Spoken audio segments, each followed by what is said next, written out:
Hello, আসসালামু আলাইকুম everyone, welcome back to my channel Rusha Sami রান্নাঘরের পক্ষ থেকে। আজ আমি তোমাদের জন্য নিয়ে এসেছি ব্যাচেলার পিঠা। এটা দুধ চিতই, আমি নাম দিয়েছি ব্যাচেলার পিঠা। ব্যাচেলার ভাই বা বোনেরা অনেক সময় ছুটি থাকে না, আমরা বাড়িতে যাইতে পারি না দেশের বাড়িতে, এর জন্য আমরা চিতই পিঠা ভিজা খাইতে পারি না। তো আমরা দুধ কিনে আইনে বাজার থেকে আমরা যে মোড়ে মোড়ে যে পিঠা পাই সে পিঠাগুলা কিনে এনে আমি আজ দেখাবো কিভাবে দুধ চিতই বানিয়েছি। আমি এইখানে 3 পোয়া দুধ নিয়েছি, জাল করে আমি হাফ কেজির মতন করে নিয়েছি।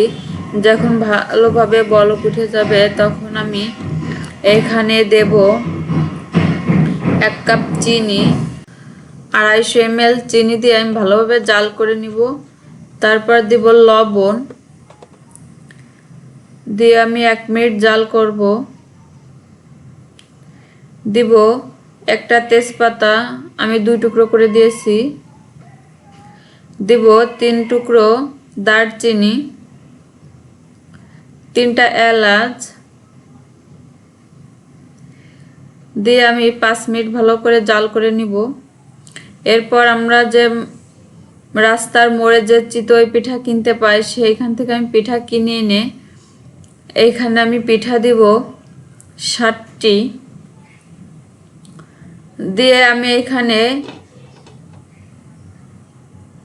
2.5 থেকে 3 ঘন্টার মতন গরম দুধের মধ্যে পিঠা দিয়ে ঢেকে রাখবো। এরপর আমি একটি প্লেটে উঠায়ে আমি দেখিয়ে দিব পিঠাটা কতটা ভিজেছে। বন্ধুরা অবশ্যই লাইক দিবে আর নতুন বন্ধুরা অবশ্যই সাবস্ক্রাইব করবে। আমি এখানে পিঠা সাজিয়ে আমি এবার একটু দুধ উপর দিয়ে ছড়িয়ে দিব। এরপর একটু হাত দিয়ে আমি ভেঙে দেখিয়ে দিব।